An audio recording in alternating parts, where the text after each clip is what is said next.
着镜子里面的自己，总是感觉有一点担心。我在反反复复想着一个问题，要怎么才能留住你？我的心中始终有一个结，我们的明天到底在哪里？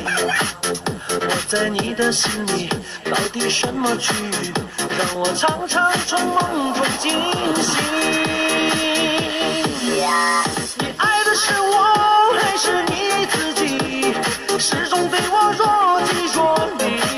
如果有一天我要离开你，你是不是还会伤心？你爱的是我还是你自己？始终对我若即若离。虽然不愿意，还要离开你，你会不会伤心？你爱的是我还是你自己？始终对我若即若离。如果有一天我要离开你，你是不是还会伤心？你爱的是我还是你